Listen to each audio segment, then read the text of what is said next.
Sorry, just a minute.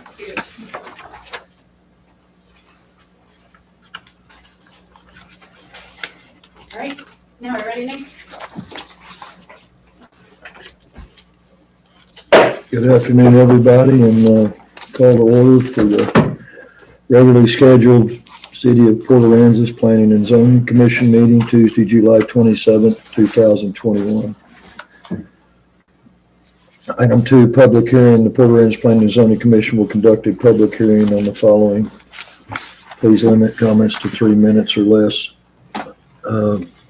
Kathy, you didn't sign up. You want to chat it? I'm chatting all three, so however you want. Okay, we'll do it after we read them. Thank you. Okay. Item number 1, 2.1, FPLT 21. Nick, let me, I'm sorry, comment, were you still in citizens' comments? No, he's on public hearing. So I'm sorry. 2.1, FPLT 21-2005, plat of C-Mark, Block 1, lots 1 through 10, 0.8414 acre tract of land situated in lots 1 and 2, Block 42, Mustang Island State Land Surveys, a map of which is recorded in the Texas General Land Office in Austin, Texas. Said 0.8414 acre tract being comprised of a 0.63 acre tract as described in warranty deed from TNT Sunshine LLC to Mustang Island Hospitality LLC, recorded in document number 20070122257 of the official public records of Nueces County, Texas. A 0.10 acre tract as described in a warranty deed with vendor's lien from Shirley Yates,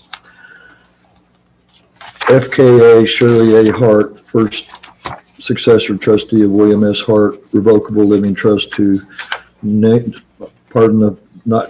P. Patel, recorded in document number 201-303-1846 of the said official public records in a 0.10 acre tract as described in a warranty deed with vendor's lien from Carolyn Warner and Diane Blake to Nirav Patel, recorded in document number 201-302-1713 of the said official public records. Applicant Albert Honeyblum, property location 1500 South 11th Street.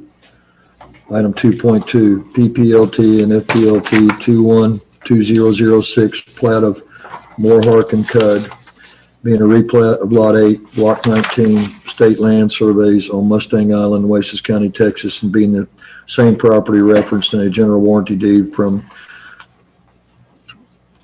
the name is spelled Gagan Inc., a Texas corporation, to Greg Moore and Athena Harkin Moore, recorded in document number 20210188475, official public records of Nueces County, Texas. Applicant Greg Moore and Athena Harkin Moore, property location 3400 block of 11th Street. Item 2.3, FPLT 21-2007, preliminary and final plat of lots 1 through 7, Block 1, 7C subdivision, being a preliminary plat of 0.619 acres of land out of Lot 6, Block 110, State Land Surveys on Mustang Island, City of Port Aransas, Nueces County, Texas, according to the plat recorded at the General Land Office, Austin, Texas, and being described in a document of record under document number 2021028594, official public records of Nueces County, Texas.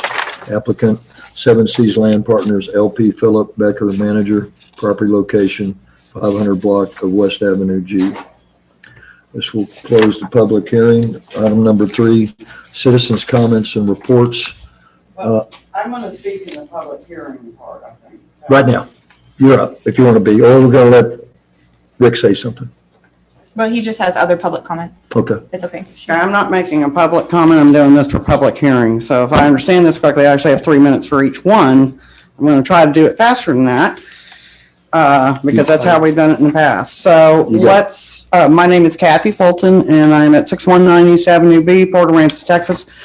Okay, so on the first one, which is for C-Mark on 11th Street, okay, the one thing I'm going to say, okay, the side or the south side lot side setback lines are not present. There is no 5-foot setback being shown on either of those lots, the one next to the Sagers and the one next to, I'm not sure who the other person is. I have a magnifier with me just in case.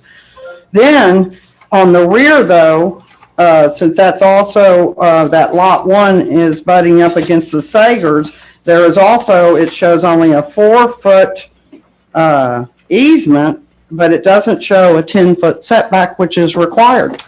So the 5-foot and 5-foot, and then the 10-foot is missing entirely. It also shows absolutely no roadways.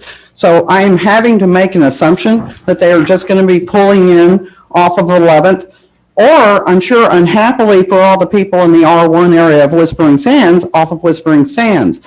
I want to say though that the city turned down when Shannon heard and all that with the seat that was going on, the city said, no, you can't do any pull in back out parking over there. So they came up with a different plan. They reduced their setback and then they put parking in back, so they weren't doing it on a main thoroughfare.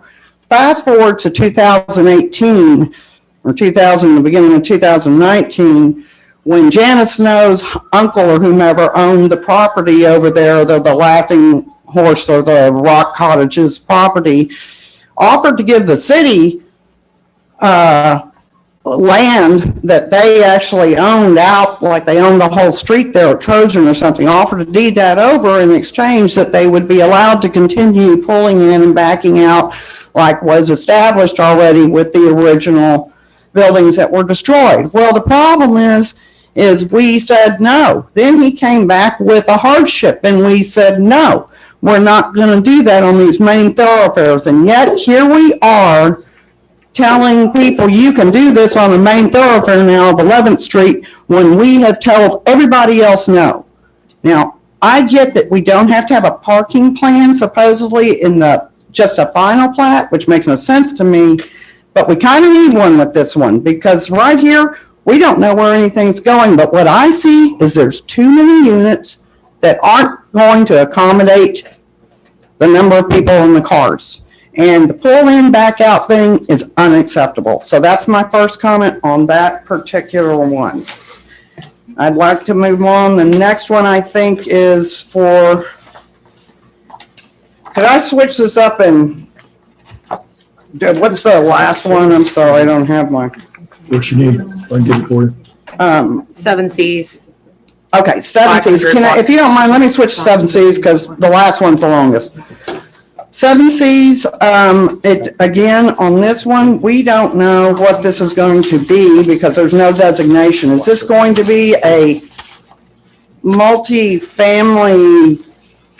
I'm assuming that's what we're classifying this as, but it doesn't say if it's townhome or whatever. It's got 7 lots. Again, on this one, what they did is they factored in what they are calling the common use egress easement. And the problem there is they factored that into the overall square footage, which is not allowed. They have to remove all of that from the overall square footage in order to factor in the number of units. The next thing, I'm unclear even if they are even allowed to do the side setbacks as part of that overall square footage. So if you reduce the square footage, depending on which number it is, if it's just the drive, which comes out to 7,020 square feet, that has to be deducted from the 27,000 square feet, which gives you a number just a little shy of 20,000 square feet, which reduces the number down to 1 less. It can only be 6 units. But if you factor in the rear and sides, or at least the side setbacks, that makes it 10,440 square feet that it needs to be reduced, which brings it to 16,560 square feet or 5.52 lots. Now, again, I'm going to say this, it's too many for what's, they have to go back and redo these calculations. You can't do this and figure out how many lots you have unless you remove all this from the calculations, which means for right now, the plat's not correct. And we keep passing these things and saying it's okay, but it's not. It's not. We know for sure 1 less structure, but possibly 2. And that is where we need to be checking all this. I want to go on and say, it says common drive easement. There are no covenants indicated at all or submitted with this plat that indicate that this drive will be signed over as it's supposed to be. And these covenants are supposed to be submitted with this application now, not later, but now. So it's again incomplete. And finally, I'm just making sure I hit all my high points there. It would be nice to know what this is going to be, whether it's townhome or not. And you didn't even hear me gripe about parking because I'm just trying to figure out what it's going to be in the first place and how many units are allowed. Then we can figure out parking later on. But let's move on to the really fun one and the final one, which is the one out 11th Street that is this Moore Harkin Cud. Anyway, okay, so let me clarify. I'm going to start with saying, reading this directly out of the Port Aransas Code for CUDs under the preliminary plat, the size, location, and of all vehicular and pedestrian access points to the CUD are to be shown. The number, dimensions overall, and location of parking spaces. The width and type of proposed paving for all streets, the width and type of, okay. This makes reference that there will be 2 parking places per unit or per unit. And then 2 oversized parking places over there in a little hammerhead turnout or whatever it's called. It says there will be no parking on the street. Okay, so I'm looking at the square footage of these units, just FYI. The minimum square footage starts at 46,000. So we're going to make 4,600. So we're going to make an assumption that these are going to be 2-story. That's what I'm doing anyway. And that much square footage is going to be at least, at a minimum, 3 bedrooms. I'm sure 4 bedrooms and possibly more. They are only saying they will have 2 parking places under each per unit, under each unit. But it's clear they're going to require at least 4. Forget those 2 extra spaces over there because those are going to be for boats. And everybody knows that, even if they could cram all the cars over there. But I'm not going to get too hung up on some of that because really what this is going to boil down to, so that's missing. Also what's missing, again, are the covenants that are required under the CUD preliminary plat code in the city deal. They are required and they aren't there. Let's see, moving on. So no covenants, the parking requirements, all of these are in a special flood zone. No mention of AE. Every one of these properties, there is no mention of any discussion with the floodplain inspector about anything to do with the heights and elevations and all of this. I just want to point that out for all of them. But finally, let's get to the really fun part, which is the wetlands. For anybody that hasn't gone over there, you need to go look at this lot because it is one solid wetland. It is one solid wetland of cattails and all kinds of wonderful wetland plants, and it starts right there at the sidewalk and it goes all the way back and past and beyond this lot, pretty much all the way through that dune area to where Seashell store, whatever, is over there. There's even a pond deal towards the back of this, but the main thing, it is all wetlands. The elevation is at 5 feet. The elevation is at 5 feet for pretty much the whole property that they intend to raise to 9 feet and then supposedly drain it to 11th Street. The reason that I'm pointing this out is because I know, but y'all are going to have to take a quick look at this. Thank you. Thank you for bringing that up.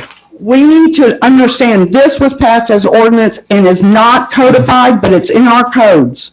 And it says very clearly that the property owner or the developer needs to show, not acknowledge. This says it's requiring that notice has been provided to the Army Corps for development activity on sites greater than a ½ acre.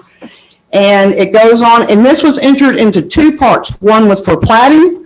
The other one, I'm not sure which, but it's there on the thing I gave you. The reason I'm letting y'all know this is I contacted the Army Corps, and guess what? yesterday. They verified, yes, there are wetlands, but they can't come out there until the owner or developer submits to them a wetlands determination. And when Nick, I know you know this, none of us are qualified to determine what is jurisdictional or what isn't. The only way that they will do it is to show up on site. Now, he said it's possible some of it is jurisdictional.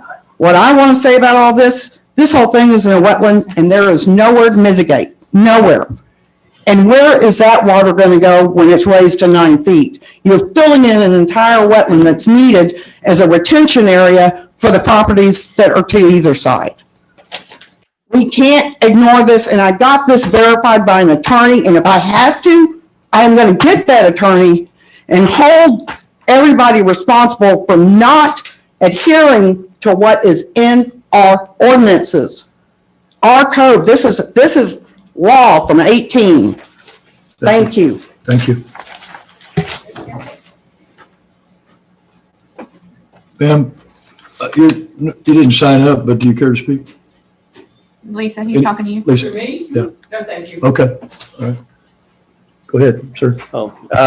Again, you guys have the full text. I'm going to, as I did explain to Mr. Daly, I'm just going to paraphrase quickly. You can read the whole thing. He talks about the Seamark subdivision, concerned about the number of driveways on 11th Street, concerned about that. Moorhark and Cud, he said, is proposed for a wetland. No documentation. They received approval from the Corps, mentioning that. Questions where we allow 4 foot of fill. Mr. Grunwald is here, so I will mention this segment, which he says Mr. Grunwald did a good job of drawing on the map. So we congratulate you for that. And the fire apparatus road, he seemed to be pleased with.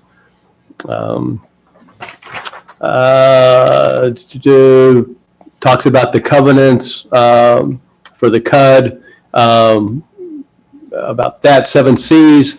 Again, he references the ingress egress easement for the lots there on 11th Street. Questions whether there'll be a curb cut, and it's talked about questioning whether, again, a lot of assumptions people make, will be one multiple unit building, didn't have any interior lot lines, and questions whether it's being developed under the townhouse definition. You guys can read the whole thing. So those were kind of some of the things that he pointed out. Any others? Rick? No, That sir. was the only one.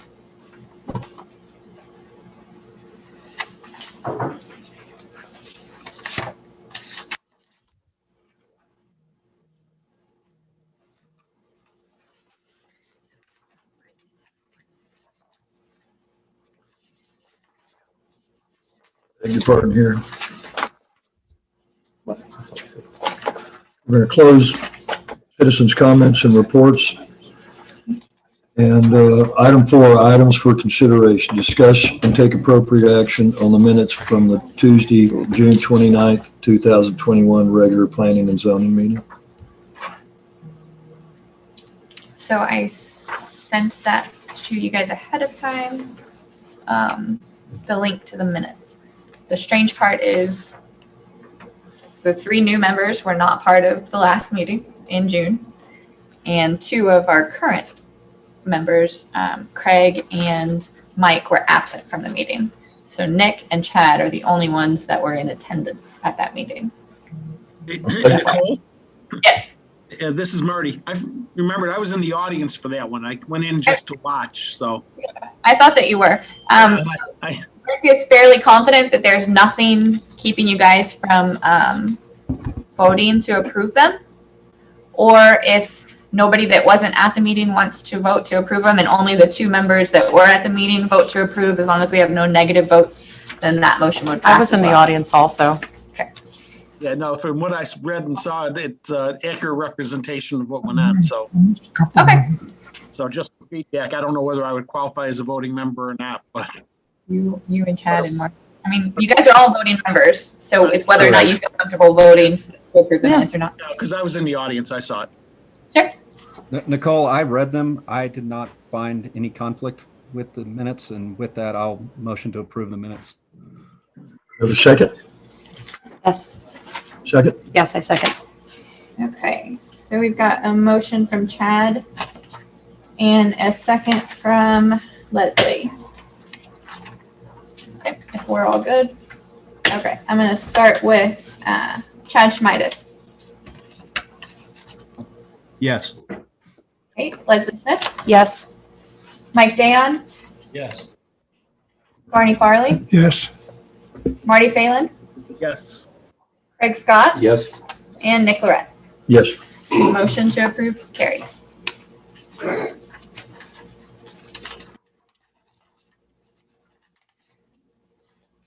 Item 4.2, discuss and take possible action on FPLT 212005 plat of C-Mark Block 1, lots 1 through 10, applicant Albert Honigblum, property location 1500 South 11th.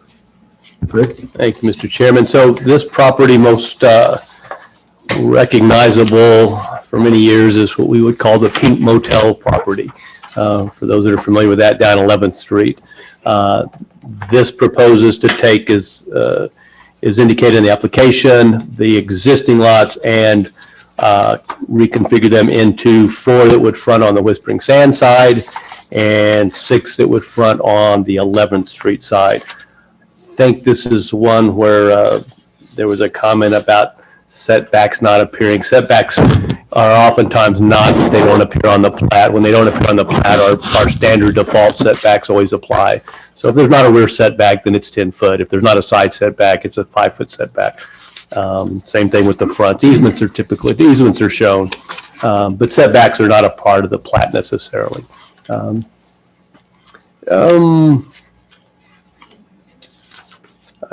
Again, this was, again, is our process sent to all the utilities for their approval, all approved. And like I said, it's just a simple subdivision of a replatting of an existing parcel into the lot configurations that you see. It is fairly straightforward. Drainage will go to Whispering Sands for the ones that front there and to 11th Street, as did the previous property. I'll answer any questions. I think our engineer that developed, Stephen, you worked on this? Yes. So for any technical questions, the engineer's here to discuss that. With that, staff recommends approval. Okay, I have a question. On Whispering Sands, the other side, because these packets, it's really hard to go through these in a day or so when we get them on the weekend. What is the zoning on the other side of Whispering Sands? Is it R1? These are No. TL1, Okay, tourist recreational. So which there is a great deal of Whispering Sands that's R1. That's Yes. everything from the cul-de-sac to where these properties start, where the Pink Motel started. I just wanted to verify that there wasn't any need for like written notification to the adjacent homeowners. No, there's no change in zoning nor a variance in this proposal. And this is not It's a major development. Classified, y'all have it down as a major development. How's that not? anything that's not a minor plat. We can't Sorry. respond. So only notification would be if it was R1, if it was an R1 Okay. replatted property. I just wanted clarification on that. Yeah, I mean, 'Cause, I mean, it seems like it's a pretty big deal. It's a lot of houses going in a pretty small space. of course, keep in mind, TR1 is one of the more liberal zoning districts. I mean, hotels, motels. Yeah, gotcha. So again, Whispering Sands past the corner of this new development is R1. It does turn into R1. This is everything that you have before you is zone TR1, tourist recreational Right. 1. So, I asked that in the context of traffic. We don't know where the traffic's going here. It seemed like we really wouldn't want to route all the traffic to that entire subdivision. Well, Or any of it. Like I said, you have the majority of the lots that front on 11th Street. And again, keep in mind, it was a hotel. Right, but, Unit hotel was Oh my goodness, I don't know, 3 stories, 2 buildings, a lot. 30 plus.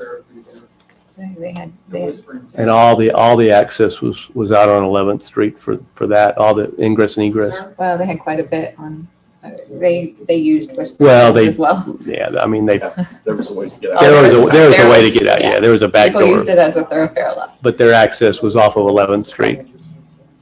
Right, the primary, it's probably gonna be the same thing here, right?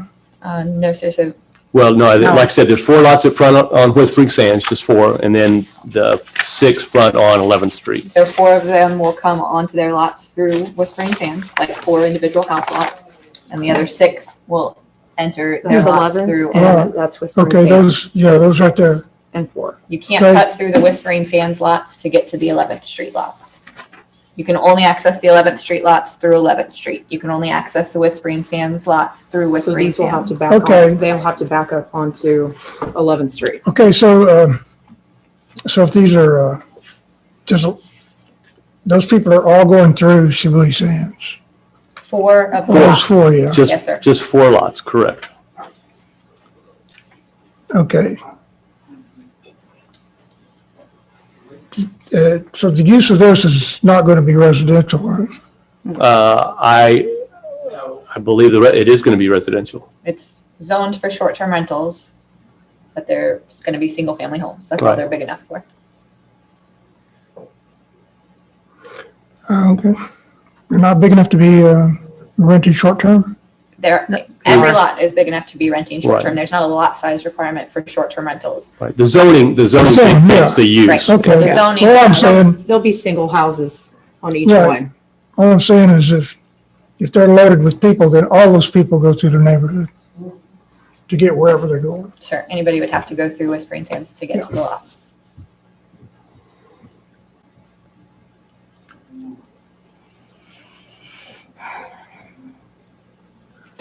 Rick? Yes, I don't know who that was. Marty. Yes, sir. This is Marty.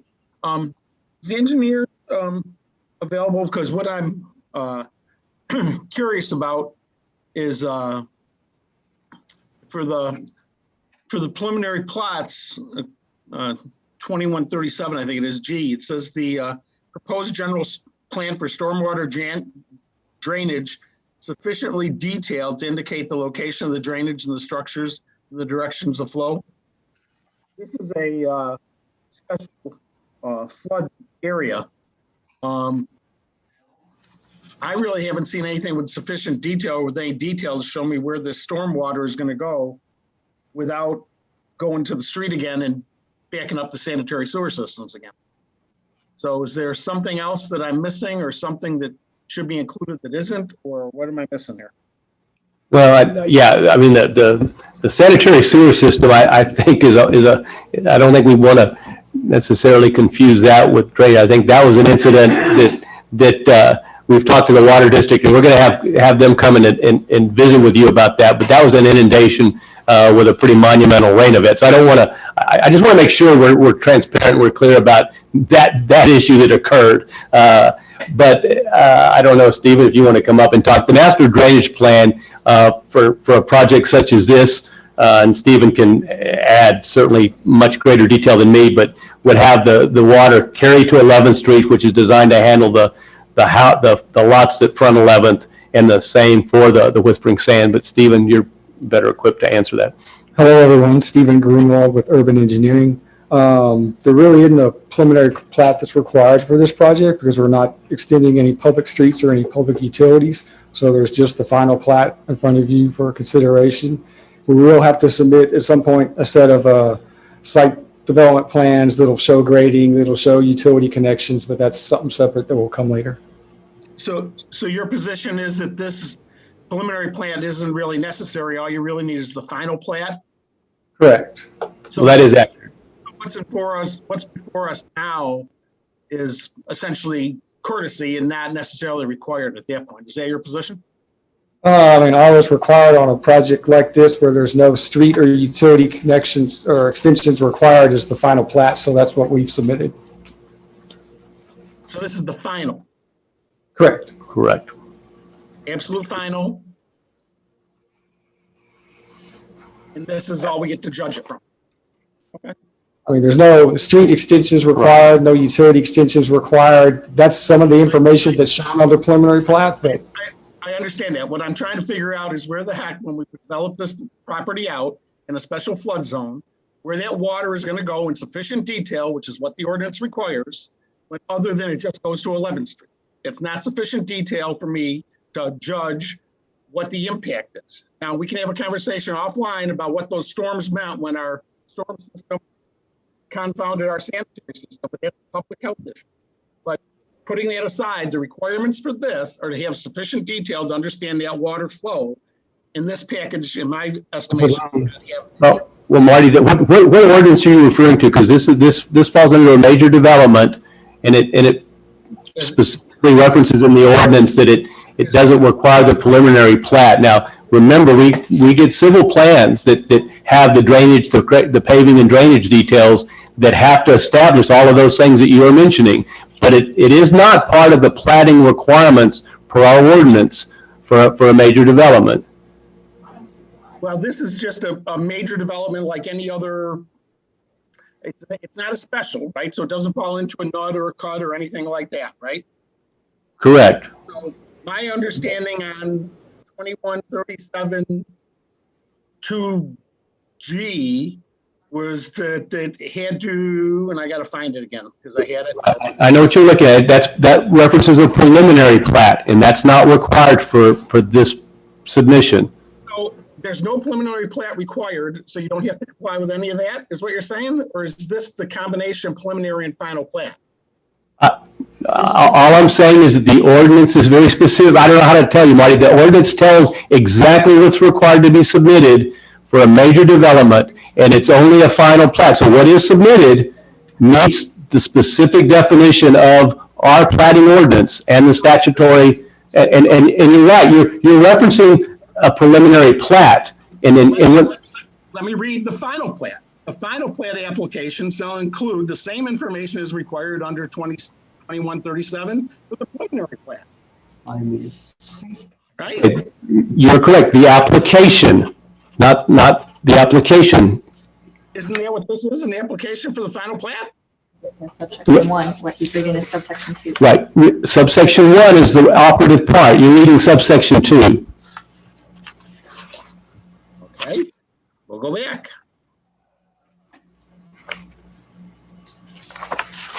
What he's reading is, I don't know what you're talking about. Subsection, what page are you on? So Plat it's, contents and approval?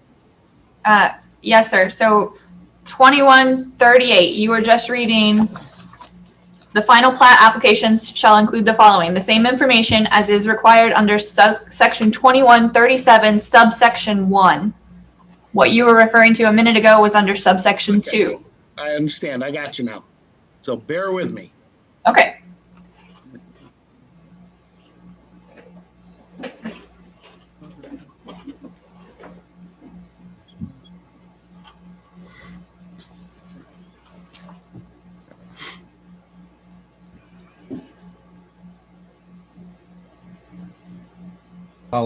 This is Chad. While Marty's looking You through keep that going. code, while Marty's looking through that, and obviously he can state later, I've looked through everything related to the plat on this, and as Rick said, all the building lines go back to city defaults if they're not listed on the plat.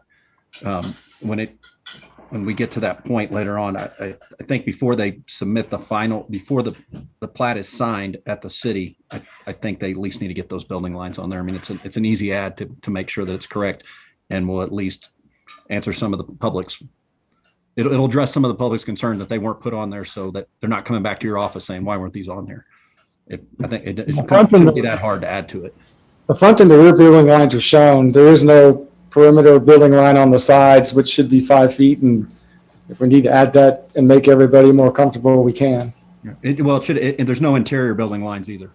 These are, as way I understand, they're all being replatted to fee simple lots, so they should have interior. There should be building lines between the properties as well. I think you're on the wrong page, Chad. Yeah. No, he's No, talking about yeah, these section correct.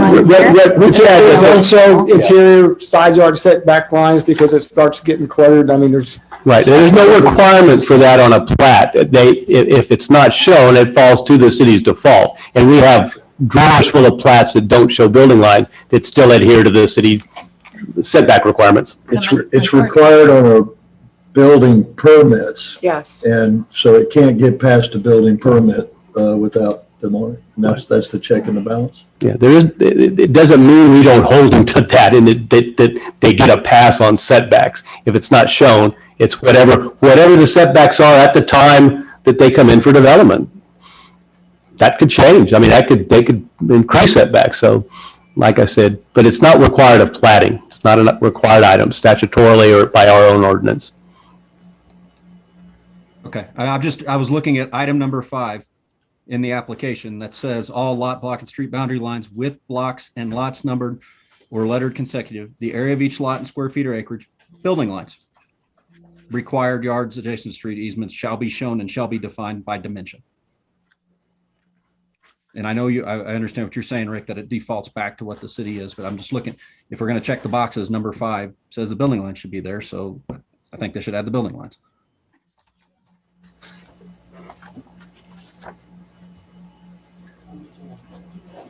I don't have an answer.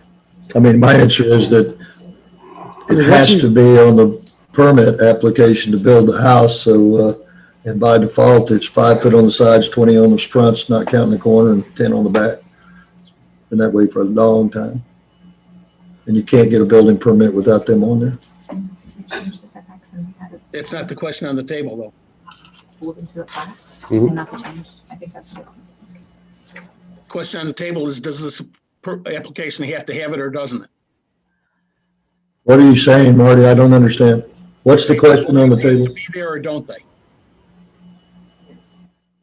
The city's position is that they absolutely do not. We have drawers full of plats that without the setbacks being shown, default to the city's setbacks. That's just procedural. Matt, you asked me a question, Marty. It's staff's position. No, it's not a requirement that they be there. So number 5 is wrong. It's not a requirement that they be there. Not Number 5.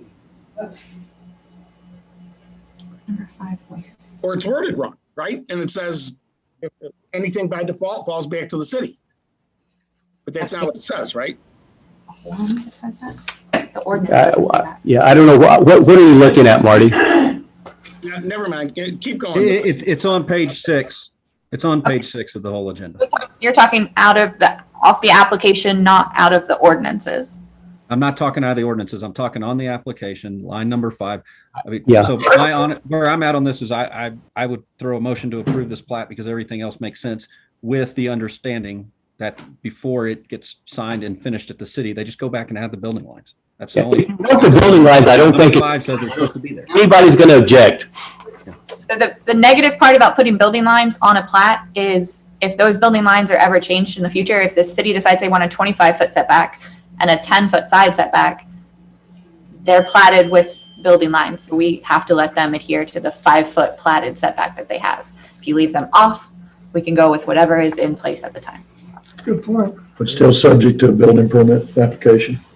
So Makes more sense to leave them off. Whatever your pleasure is, if the sidelines, I don't think the applicant has any objection. Is that correct? That's correct. Mr. Grunwald? Do it by note as well. You don't have to show it. You can do it by note. Sounds like something needs to get fixed. Most plats don't have them for the very reason Nicole stated. Yeah, I think we should go with what Nicole said. Yeah, it gives the city and the city council especially more power to, Right. if You're they have correct. a stricter Don't wanna- interpretation, then they can hold a new permit to that stricter interpretation if they're not on the plat. So seems like this is kind of the way we're going. And So just to be clear, the ordinance does not require them to be on there. It's the application, which is just a form. I'd like to make a motion to approve item 4.2, FPLT 21-2005 as is. We've got a motion from Marty. Do we have a second? That was that No, was it's from Mike. I'm sorry. Mike, hang on. I was listening, not looking. I'll I'll second. second the motion to approve. Okay, well, Craig beat you to it. So we've got a motion from Mike Dayon and a second from Craig Scott. So I'm going to start with Marty Phelan. Yeah, I say no. And the reason being, when I was reading section 1 that referenced section 21.7, subsection 1, that's correct. However, I believe we're not in compliance with Delta, which gives the vicinity sketch or the key map showing the same information that's required under 2137 subsection 2. So it's still a gap because that information is still not there for the drainage. Storm drainage. Chad Schmidas, Yes. Mike Dayon, Yes. Craig Scott, Yes. Leslie Smith, Yes. Barney Farley, Yes. and Nick Lorette. Yes. Motion carries. Okay, item 4.3. Discuss and take action on PPLT and FPLT 212006, plat of Moore Harkin Cut, applicant Greg Moore and Athena Harkin, Moore property location 3400 block of 11th Street. Rick? Mr. Chairman, probably the best document to begin with is the plat map. If you look at the map in question, again, a fairly simple plat request, other than the fact that it is a cottage unit development, which, as you are aware, allows for private streets and slightly smaller lots than our typical development ordinances. Again, side note, this is a specific development code, a development flexibility that has just had a second reading that will be eliminated if the third reading is also upheld in a couple weeks. So again, this could very well be one of the last ones that we may see near term. So with that said, it's a six lot subdivision. It is off of 11th Street. It has a private street that they refer to as Moore Harkin Lane with the appropriate fire access hammerhead, as we call it, because it does exceed 150 feet. Allows fire and emergency vehicles to service all the lots. Again, I think this one happens to show all the setbacks, chose to show all the building setbacks. So it does conform. There was a question about covenants and the provision with the covenants and the cottage unit development specifically, and the reason it appeared there and not in some of the other development flexibilities is because there was a trade-off in the CUD provisions that allowed for even smaller lots if the trade-off was if you got below the 3,000 square foot lots, the trade-off was for each foot below that all the way to 2,500, you could trade off true recreational space, which was also specifically defined on a 1-to-1 foot basis. When you look at the CUD ordinance, there was a requirement that if you were to do that, they wanted to ensure that those recreational spaces and any other common elements were actually conveyed to the property owners. Hence the covenants, the main reason why they wanted the covenants provided. In these cases, there is no trade-off for recreational space. The common element is the access easement. So that's a long way of saying that in our 10 years, we've never required those covenants be provided in advance because it states the rules of the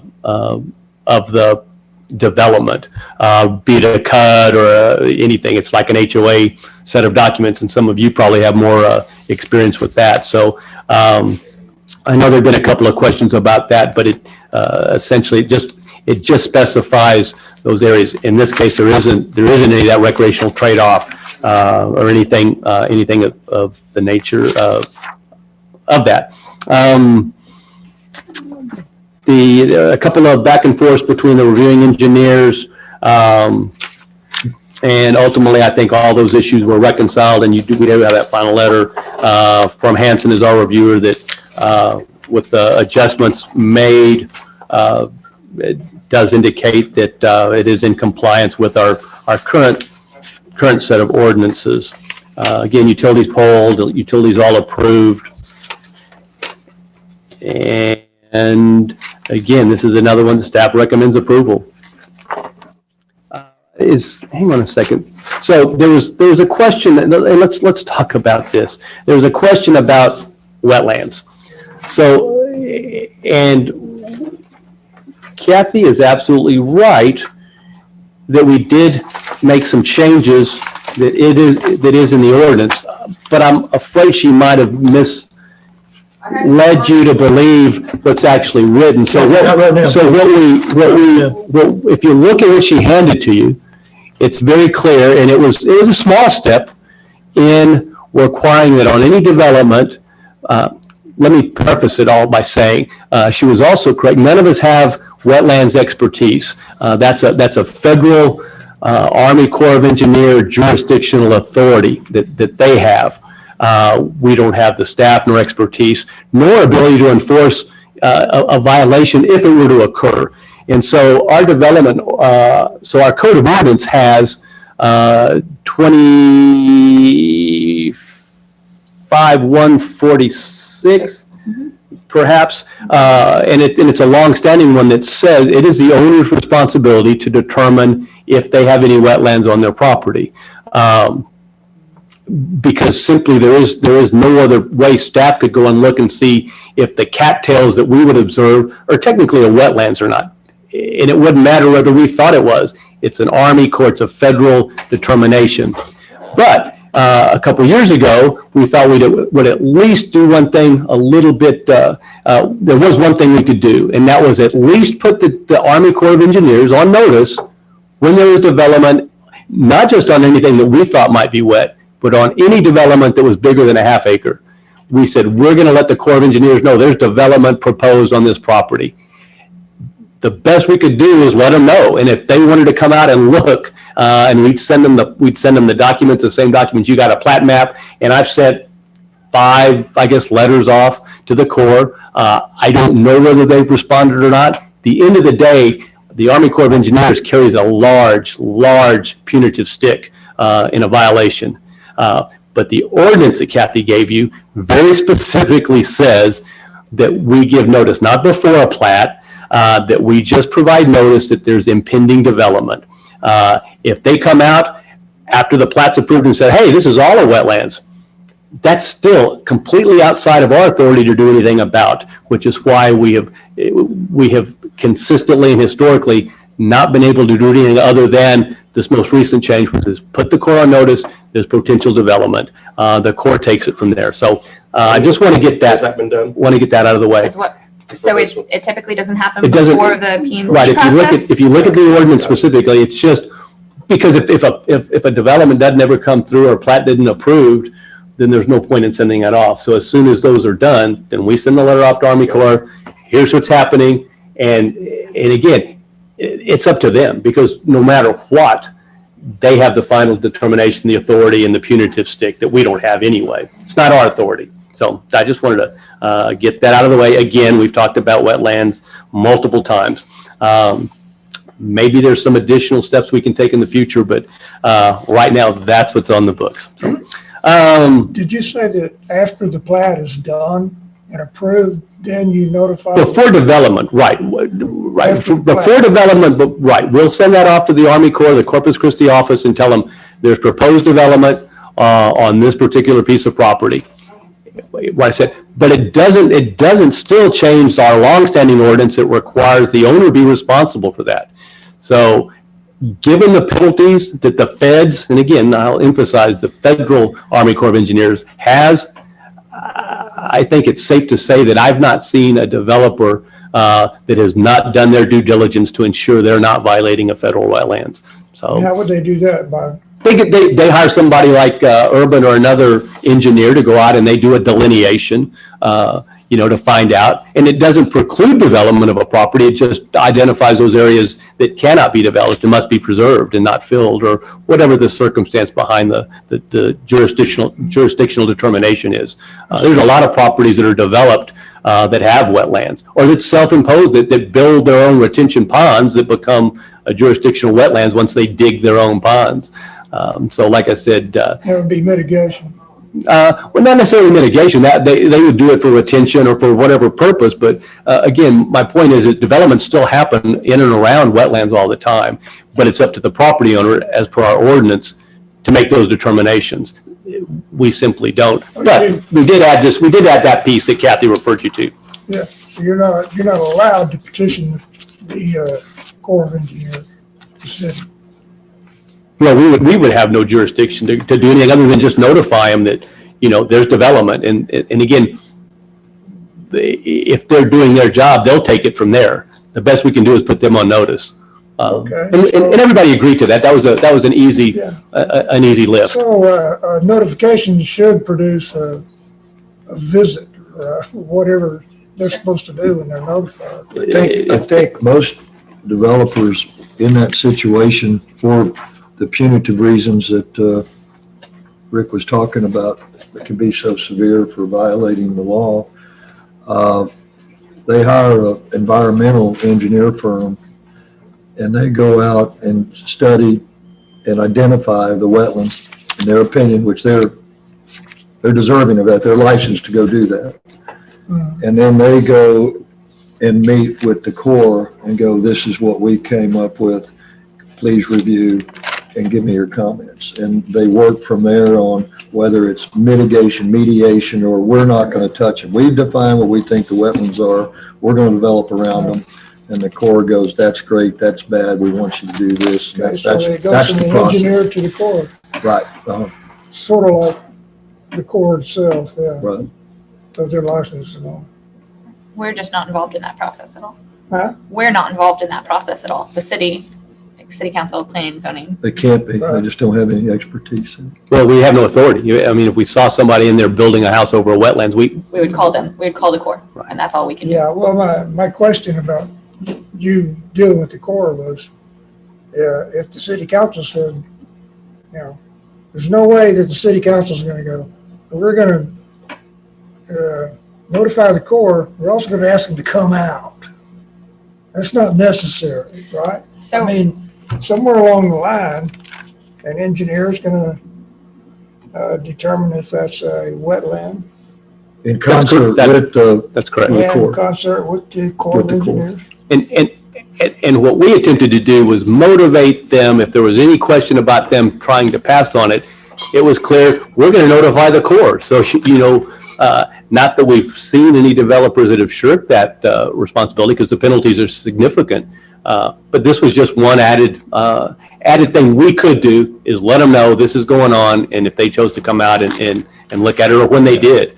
Okay, well- We assume they do drive by, or they go by and look. and when we passed that ordinance, we Who's did have the Corps. Army Corps of Engineers. When we passed that ordinance, we did have input from a representative from the Army Corps of Engineers from Corpus. His name was Matthew Kimmel, and he thought this was the best process to do it as well, just to notify them of any development. Okay, so anything over half an acre, the notification goes out. No matter what, no matter where it is. It From could- there, it's clear what's going to happen. I mean, the Corps is going to get it. They're not going to lose it or ignore it. But they're required Well, to show we hope it so. before the plat, guys. I'm sorry, that's how that ordinance reads. So you have it before you, so you're welcome to read it. It's very clear. And again, I was involved in writing it, so I know what the intent was and what we were directed to do. And since we've not heard of a single instance of a violation of a development plan regarding a wetlands, we like to think that maybe it's working right. Probably so. The other thing I would say is after it's filled in, it's hard to tell if it's wetland or They not. can have, No, they actually can. They do soil tests and Oh. the biodegradable, once again, that's why we don't talk about it, but they take tests in the soils and they can see that there were plants there, although they're dead and biodegrading, I think is the term. Well, plus, much like the general land office, they have a lot of aerial pictometry, historical pictometry, and charts and tables and all sorts of things. All righty. They know it's there. Any other discussion, guys? There Again, was a question about density. Did y'all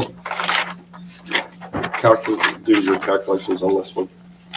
I don't know if that was the question, but yes, on all of these, we asked the project engineer as well as our reviewing engineer to double check the density calculations.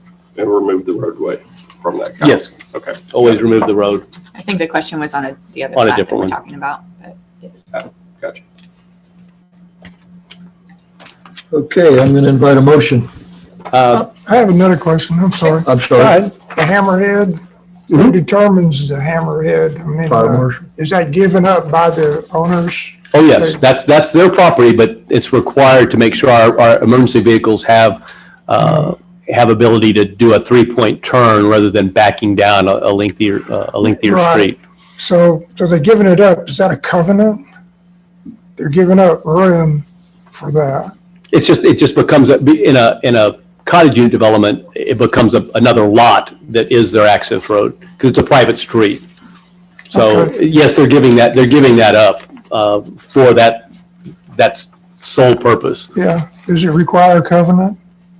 That would, again, I'm not an attorney, but that would become part of their covenants that they would develop, because it would be a common element. It would be shared between all the owners. I would suspect they'd use a term like an undivided equal interest in that roadway. So again, covenant only applies to trading square footage.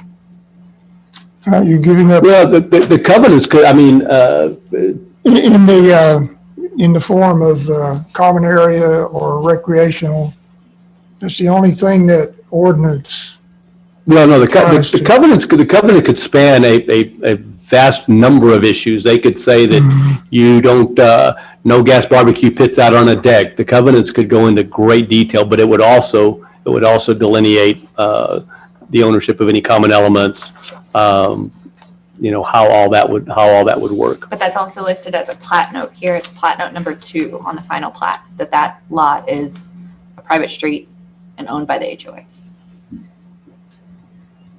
And Rick, just to be clear, those covenants do not have to be incorporated at this point in the process? Because of the CUDs we've seen, we've never seen the covenants in advance of like I said, because there's not been, at least. That wasn't my question. By process, are they required at this point in the process or not? We would say no. Yeah, okay. So the preliminary plat contents, even though it's in the codes, and even though it's requested in this letter, it's acceptable to say that this has not been required by the city because that's just how he did it? Because there's no recreational lot that. Right, when you look at that provision in the ordinance under CUDs, Yeah. it speaks to those areas that these CUDs that we've seen just have not had those. And so to prepare a set of covenants this far in advance just has never been required because there's nothing there. The road's noted as a plat note, as Nicole mentioned. So there is nothing else there that is a common element that's not already identified. And I would almost argue that plat note is a covenant of sorts with respect to the road, which is the only common element there. Well, if we don't need it, then why is it in the Well, letter? Maybe we should just take it out of the letter. Well, because Let me do this. Oh, go ahead. There's 2 options on that CUD, which I don't want you to learn it too well because it'll go away in 2 weeks. Good. But if you have a CUD and you meet all the requirements, the most important one is that you have a 3,000 square foot lot. These all are over 3,000 square feet after you take the private road out. I mean, they're still 3,000 feet. So with that, which is what the applicant is asking for, there's no need for the restrictive covenants notating that. If you take the option of the CUD to where, let's say these were 25, just for easy math, 2,500 square feet, you'd have to have the covenants to show the city that you've done your due diligence and you have a plan for the 500 square feet that you took out of the 3 to web that into the restrictive covenants. So because all the lots here, after you take the common driveway out, are over 3,000 feet, the purpose of the cut is to protect the owners of the property, that's already taken care of and it's really there and it's Well, not. it just seems to me though, when we're reading in the codes with the cut, it doesn't really seem like it benefits people except for the builder when we're reading why the cuts were developed to begin with. Well, I understand why we're taking them out of the ordinances. I'm still kind of confused why we're passing them. well, it's How because is it's our this ordinance benefiting now. the actual people that are buying, because they're being squashed into these little, Well, without, what actually, keep saying without the road? the goal with the ordinance, which was a byproduct of the NUD, which is, well, I won't get into my personal opinion of it. That really is that NUD is neighborhood utility. That's a wonderful development Yeah, because it gives people the opportunity, the developer and the people that buy it, the opportunity and the city's desire to have smaller houses, not as tall and more open and green space. And this was literally cut. I won't believe I was right. I was here yet, but I think you started the NUD. I did the neighborhood unit development, I still can't understand why. Well, I know, but the point is that if you look at the NUD, once again, you don't need to memorize it because it'll be gone in 2 weeks. yes. The CUD was basically an exact byproduct of that, with the goal of making no more McMansion houses and giving whoever ends up living there more open space. That was the intent. Yeah, but now the intent is, it's Intention is- gotten way, yeah. Right. So, Yeah, it's gotten away from itself. any more discussion on this? The other question I have is, because I couldn't quite tell from the map, how far is this from the airport? I was just wondering. Oh my goodness. Probably, if you look at page, 37 no, I don't know what page this is. Page 37 of 79. of 79. Up in the, I kind of had a hard time figuring it out. so up in the corner, up in the top right corner, it Yes. shows you a site Little plan. site map. So if you increase that, you should be able to She see. can't increase it on the paper. Oh, my goodness. And I apologize. Normally we've got a screen to What's share. the concern with respect to the airport? Say it again. Say again, Mike? What's the concern with respect to its location and proximity to the airport? Concerned of anything that's next to an airport. I mean, It should be something that it's always looked at. It's got quite a bit of distance and land between it and the airport. Yeah. It's From an probably, airport safety standpoint. it I mean, applies a mile outside. north of 11th Street. Go ahead, Mike. Half a mile maybe. Flight path. Yeah. Yeah. Come in when you have a chance. We have an airport, and it's a flight path map. Mhm. And it's a little surprising as to how steep the takeoff glide is and how high of a structure you could, well, perhaps not anymore in a couple weeks, but how high a structure you could actually have in proximity. But we have a really FAA map that was done years ago that show all of those stepped heights that you could have in proximity to the airport. And I Be good to look at. tell you Gotcha. this is well out of that. Mike, you're a pilot, correct? Yeah, I am, and I'm on the airport board, and as far as this property is concerned, it is far outside of any of the rise over run limitations. Even if they were probably to build them to 100-foot tall, it wouldn't even come close. Well, it's good. It's good to know. I mean, it's an interesting question. It's a pretty good Hit question. the power lines before you hit the houses. Let's not hit anything, all right? Yeah. This good is idea. probably Thank you, Chad. 2 lots north of the Park Place Street. Gotcha. Okay. Any more questions specifically on this applicant's request? Can I have a motion? I'll make a motion to recommend approval PPLT and FPLT 21-2006. Second, Do we have a second? second, And who was that? We don't see you. that's Mike. Mike. Thank you, Mike. Okay, we've got a motion from Chad Schmidas and a second from Mike Dayon. Leslie Smith. No. Mike Dayon. Yes. Craig Scott. Yes. Chad Schmidas. Yes. Bernie Farley. No, Marty Phelan. No, and I want to put the note in that I'm specific to the drainage, section 21-257 alpha that refers back to 21-37G. and Nick Lorette. Yes. Motion carries. Okay, item 4.4, discuss and take action on FPLT 212007, preliminary and final plat of lots 1 through 7, Block 1, 7C subdivision. Applicant 7C's Land Partners LP, Philip Becker, manager, property location 500 block of West Avenue G. Thank you. Again, another straightforward replat subdivision. This was formerly a lot that had 4 structures on it. I think if for those that have been around for a while, that set back that were significantly damaged in Harvey. This particular proposal now takes that lot and divides it into 7 lots as identified. It does front on, all the lots do front on Cutoff Road, shows Avenue G, I call it Cutoff. Yeah, it is Avenue G at that point.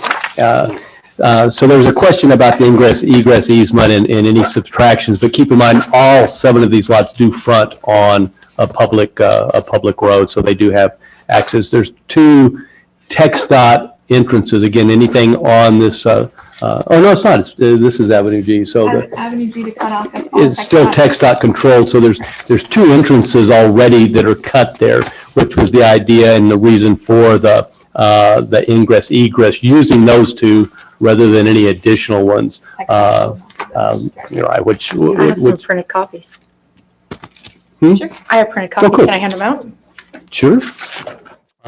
So that was the idea behind Not to the Zoom people, you can't. behind those. They know where it is. I know.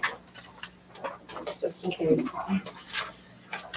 You want to be good. I know where it is. No, So there's 2 driveways. There are 2 driveways. Period. Correct. To service all 7 of these. Correct. There's 2 driveways on the side, but they are planning also to have access to the 2 side lots, lot 1 and lot 7 off of 6th Street And Gulf. Good idea. Yeah. All right. And they provided, as you'll note on the plat, the appropriate side setbacks to do so.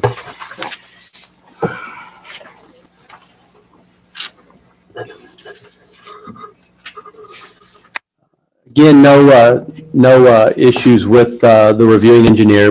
They confirmed that it does adhere to our current set of ordinances. Utilities all approved. Again, this is another one that staff needs to recommend be approved. Can I just briefly ask, what was all the questioning regarding the ingress and egress not being counted into the property size? Because it's still part, as the way I understand it, it's still part of their property, and this is not a CUD where you have a private street. This is a multi. And like I said, and they do all front. They front on Avenue G. So that requirement to reduce or to take out the roadway or the driveway is a multifamily requirement. These are not multifamily lots. These are fee simple individual. Fee simple lots. Okay. So it's okay Exactly. for our ordinance.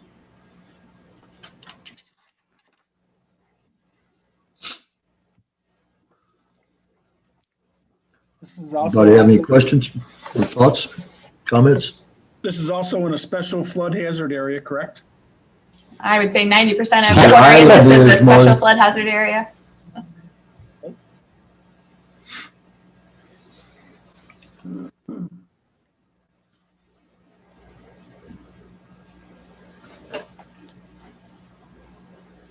I think that there needs to be a little bit more of a consideration of the intersection there, because it's within 200 feet where you have a driveway to an RV park, Ross Avenue, 6th Avenue, and Cutoff. It is a problem. I live very close to that intersection. We watch people almost on a weekly basis almost get hit by cars over there.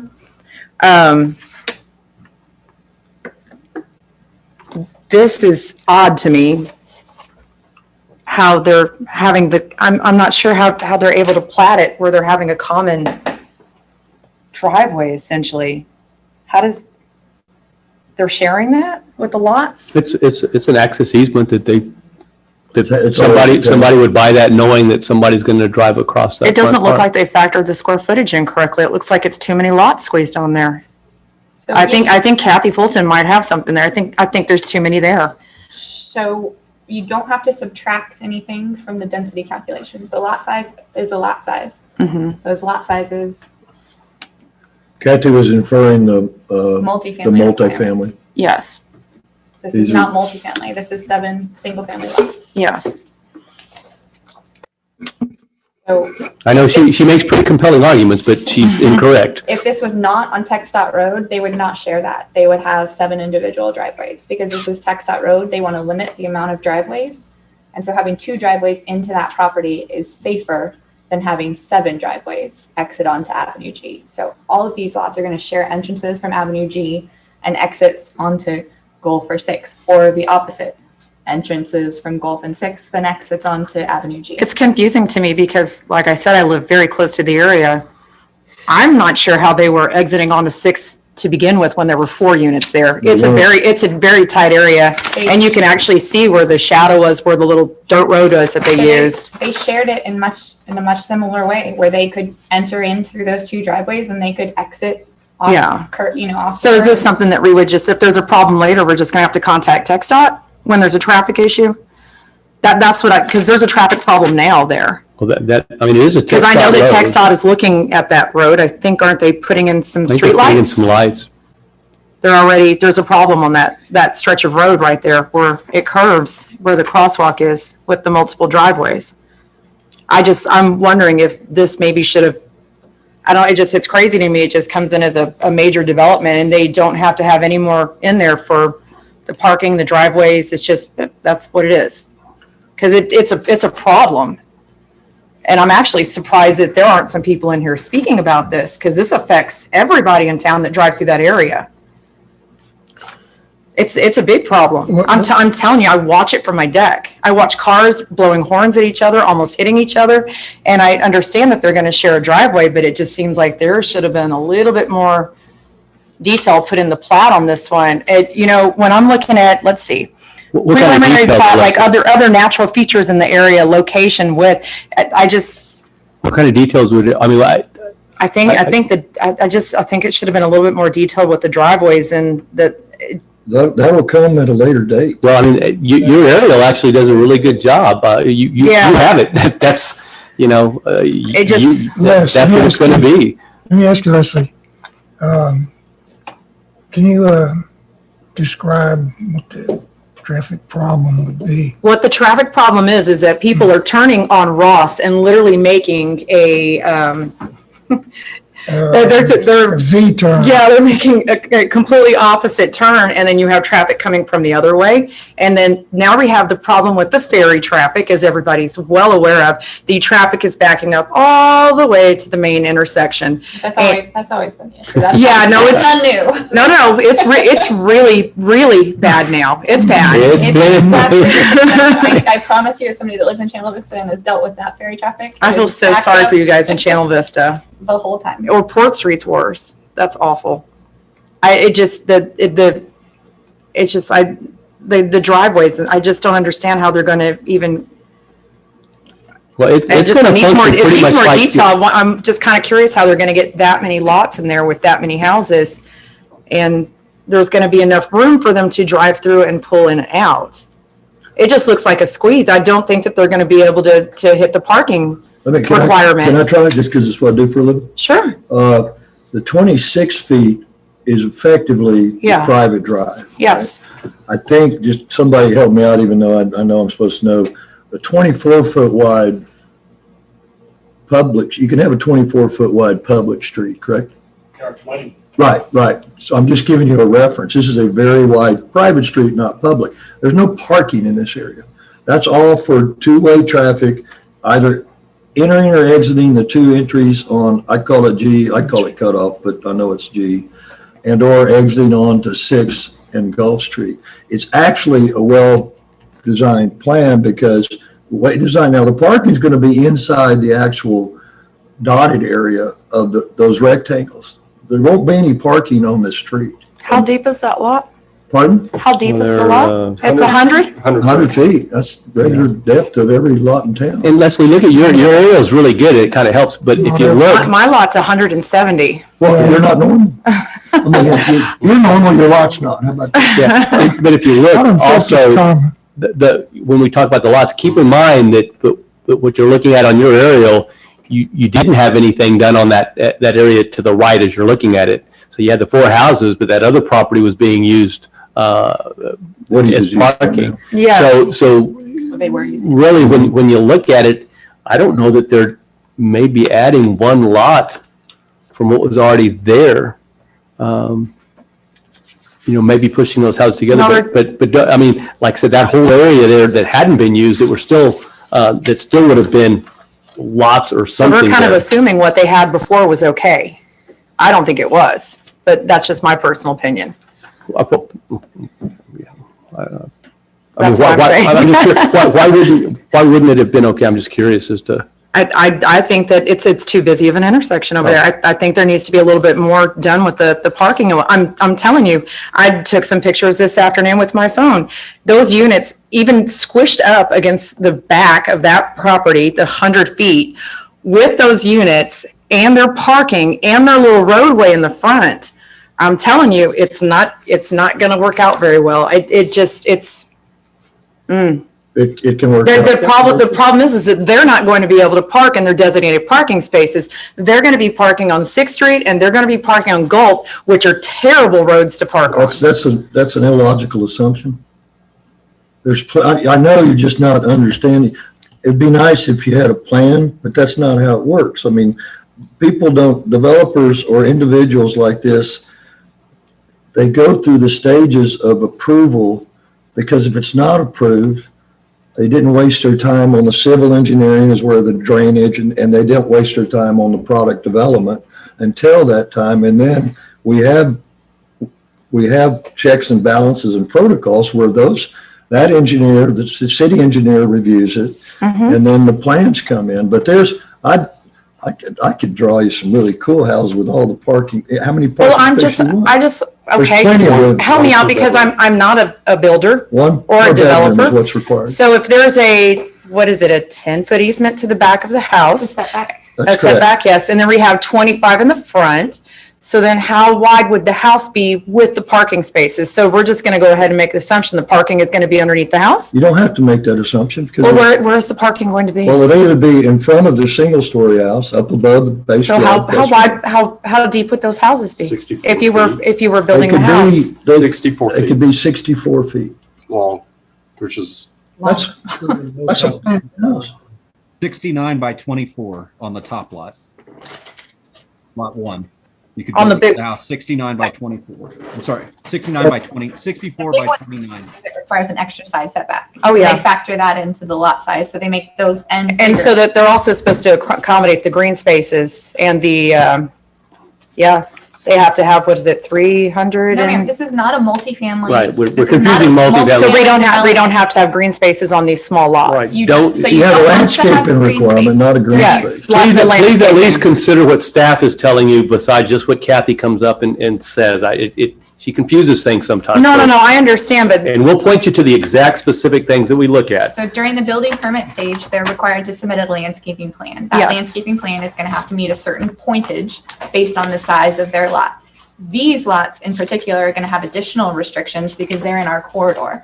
yes. And so they're gonna have to have all of that landscaping visible from the road. So it's not an open space or green space requirement, it's a landscaping point requirement. Yes, well, what I'm saying is that there's not going to be enough room for the parking and those requirements. So parking is typically underneath the house that's gonna be concrete anyway. There is gonna be enough, I Yeah. mean, there's enough space on that lot. They have to meet it, They have Leslie. to meet it. They have to meet it. If they don't, they can't build it. If they can't meet the 1 per bedroom that we put in place, Then they have to lose a bedroom. they can't build it. I mean, Even on the smallest lot in this deal, you could fit 6 parking places underneath the house.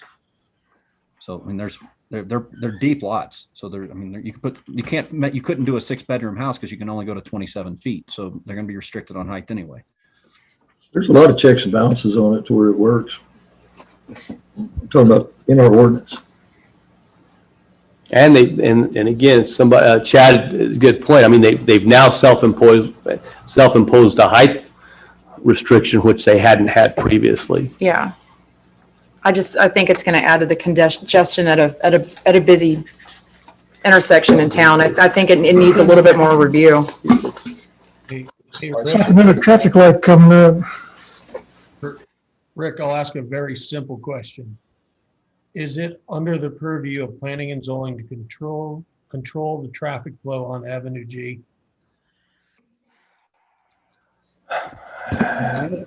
Maybe not in the plating stage. No, I mean, it's not. Asking the questions, it is. Is it something that should be looked at in the comprehensive plan? Absolutely, because the thoroughfare plan is part of our comprehensive plan, which, again, we keep saying, but will absolutely be opened up here in I think probably it'll kick off in less than a couple months now. So the thoroughfare plan, Leslie, again, is one of the many components of that plan. And I think that will be looked at for current situations, near term and long term. I mean, that's part of the comprehensive planning process. There is a plat note here that says, parking will be under each building and will adhere to all codes and ordinances. Yeah, I couldn't read it on that one, so I asked Nicole to look it on the, so it is referenced on there. By plat, which means they have to meet that. Yeah. Yeah. Okay, I'm satisfied. I want to ask about the easement because I don't know. That's an easement. And I call that a landing strip. You pull off the road, you're off the road, and you can park or whatever you got to do. You're out of the traffic. It's called an easement. Was it an easement if it was 20 feet? I mean, there's a setback of 20 feet, right? But then we've got 26 feet there. I think they did that for the purpose of having an adequate landing strip. Correct. They could make Okay. it whatever size they wanted to. Right. There's not a requirement for a size there. Well, this we is yeah. big enough for two-way traffic. Exactly. And I think they planned it intentionally that Yeah, way. so That's what I heard, yeah. if you're pointing out that it's a little wider than is typical, yes, it is wider than they would have had to. Which is good. It is good. More is better. Okay, so is it now a private road? Yes. Well, Technically, technically, no. Yes. it's permission to cross that by the other owners. It's an easement. They're granting the other owners permission to navigate through there. Okay, so but we're using the obligatory 20 feet in there. Which would be a driveway if you just turned off of cutoff road with no one thinks you should have 7 driveways off of cutoff road. Right, indeed. Yeah. You use that building setback typically as your driveway. Okay, I got you. Perpendicular to it. I got you. Okay.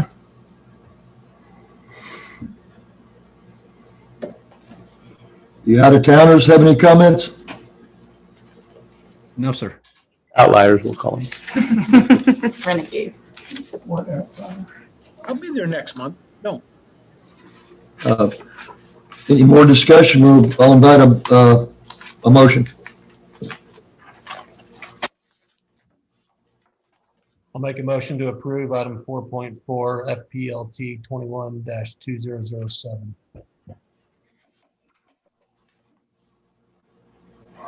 I'll second that. Sorry, I had to click the unmute. Okay, we've got a motion from Mike Dayon and a second from Chad Schmitis. So we'll start with Barney Farley. No. And Leslie Smith. No. Chad Schmitis. Yes. Mike Dayon. Yes. Marty Phelan. No. And for the same reasons on the lack of detailed information for this water. Okay. And Craig Scott. Yes. Nick Lorette. Yes. Motion carries. Okay, guys, excuse me.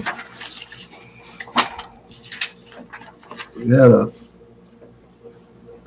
possible discussion about what we've discussed. I believe we've all been a part of the discussion about the follow-up of mitigation at the conclusion of a dune permit. And I think I've got some opinions on it, but just if you can just explain to everybody not the follow-up, but what we do now, and when we basically, we're done. Right. So the request again came on, and Jim and several of us had had this discussion a while back. I guess it was before Harvey. Wow. From time to time. Time to time. But this planning and zoning actually brought it up again and asked that we, that we come up with basically some suggestions to follow up on these dune permits with respect to mitigation and the requirements of that mitigation and compensation. And I'm just going to shut up and let Jim, since he's here and has been waiting, just kind of express his thoughts. Craig Thompson, who's again another one of our engineers that we work with quite a bit, could not be here, but says that I think he indicated that Jim and he had spoken, and so I think Jim can probably kind of relay Craig's sentiments as well. Hi, we got some new faces, so I'll introduce myself. My name is Jim Urban. I'm with Urban Engineering. I've worked for the city since probably the mid-'80s or something like that. I worked a long time ago with the legislature when Texas decided to get into the dune permitting business, and they ultimately passed some laws, Senate Bill 5 something, I can't even remember, it's been so long ago, and then they codified those into rules, which are the beach dune rules, which there was a lot of public input on that, which I was involved in. And I think for the purposes of the discussion today, it's worthwhile saying, that when we were going through this process, the legislature and the GLO who was writing the rules believed that the process of getting a dune permit would be something that mom and pop could do, and you would not have to have a professional engineer or professional surveyor in. I guess at that time I was young enough to not really see the pitfalls in that, but and also there was much, I still have paperwork of the GLO saying this is going to be, no impact on the individual homeowner. It's going to be cheap and all the rest. It's just a simple little document. And over the years, I've watched it, become more complicated and more expensive. And it's to now where it is today, it is already a fairly expensive process. And I'm not really talking about for big developments in that. There's plenty of money there to pay somebody to do a permit. But the majority of the permits you look at come from mom and pop. Somebody's bought a house here in town along the seashore, and they're trying to do expansion of their house or a new house.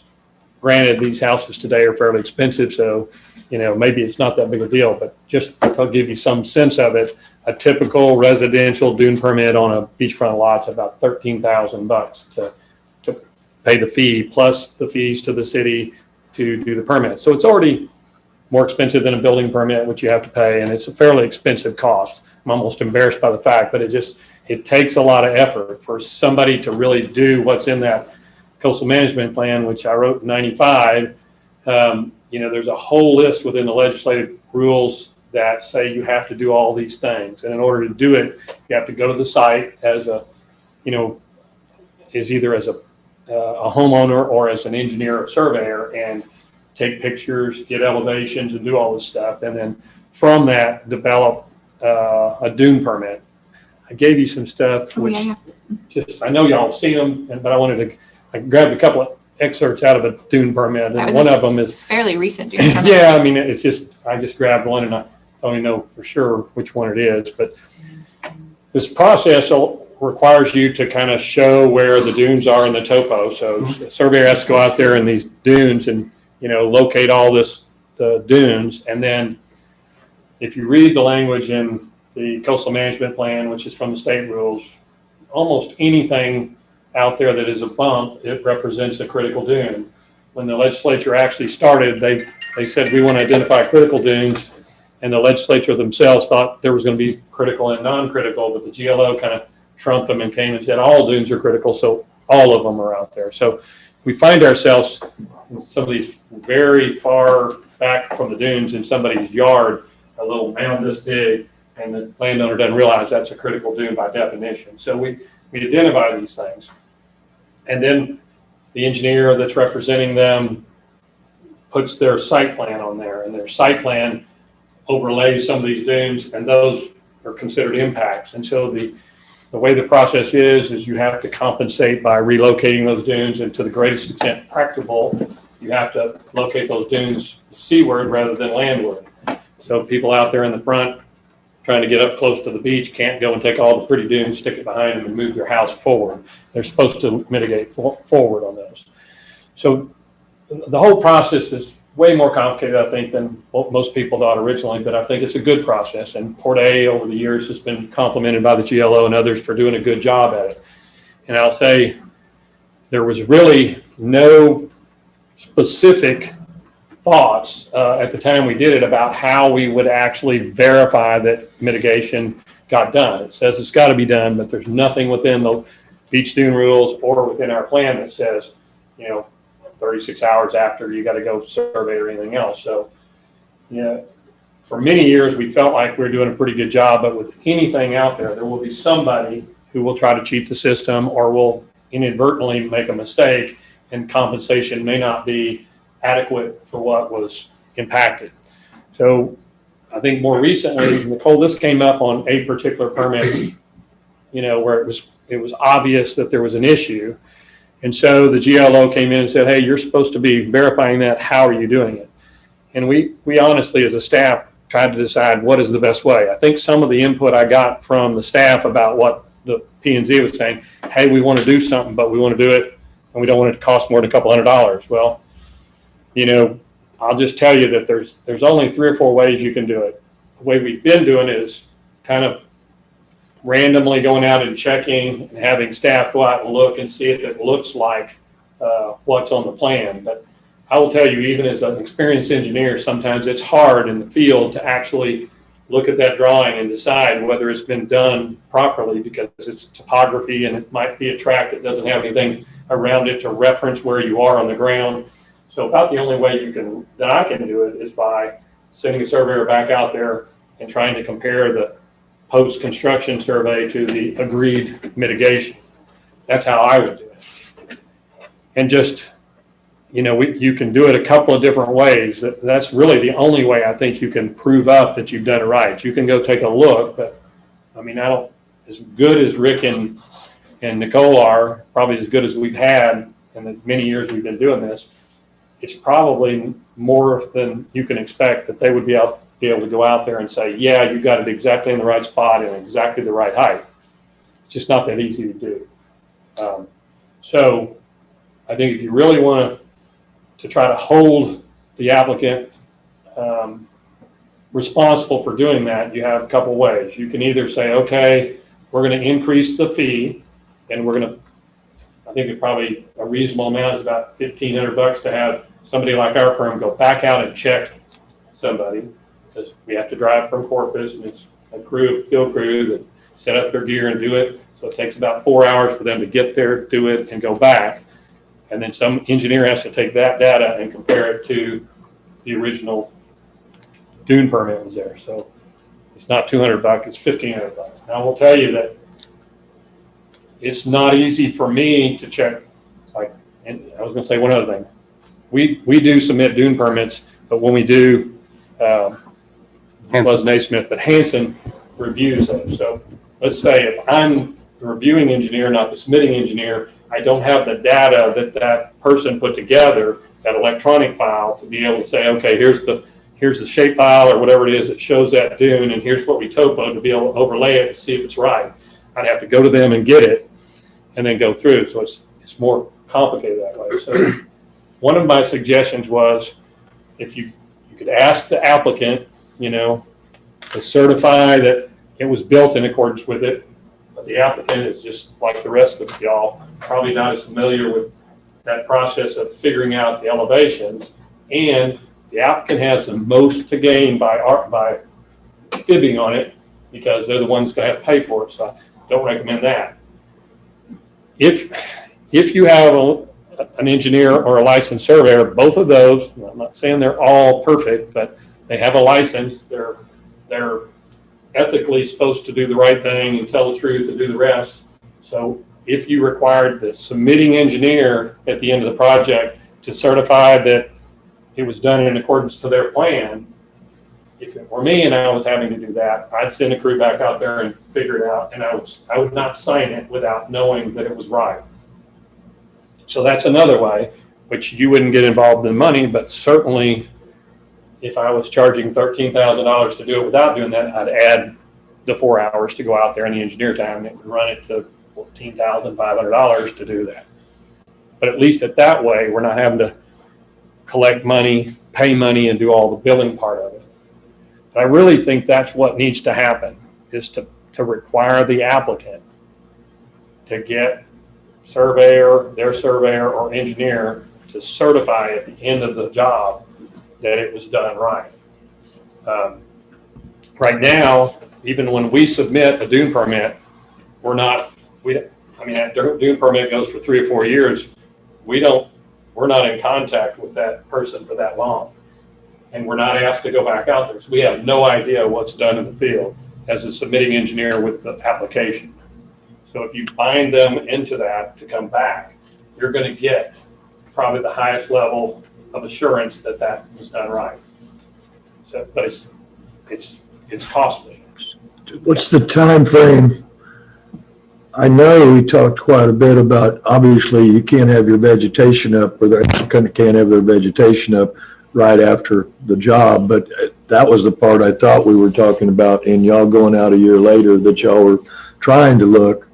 But how do you verify, when we read this stuff, and I know it's more technical, but when it says you need an additional 600 yards of fill, of sand, how do you account for that? Do you account for it at the end of the job? Not a test, I'm just curious. So normally the dune permits, it's kind of steps along the way.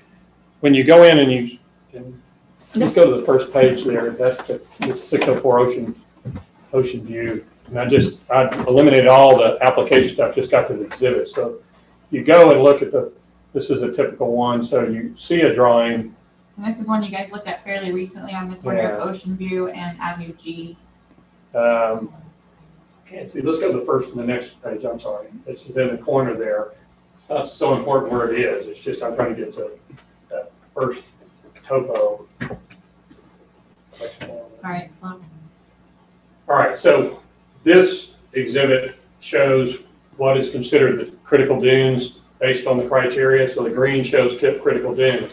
So that's the first thing is the engineer does. He goes out and topos the site and determines where the average ground is and projects what the opinion of the submitting engineer or the submitting applicant, where the critical dunes are. That's in green. So let's go to the next page.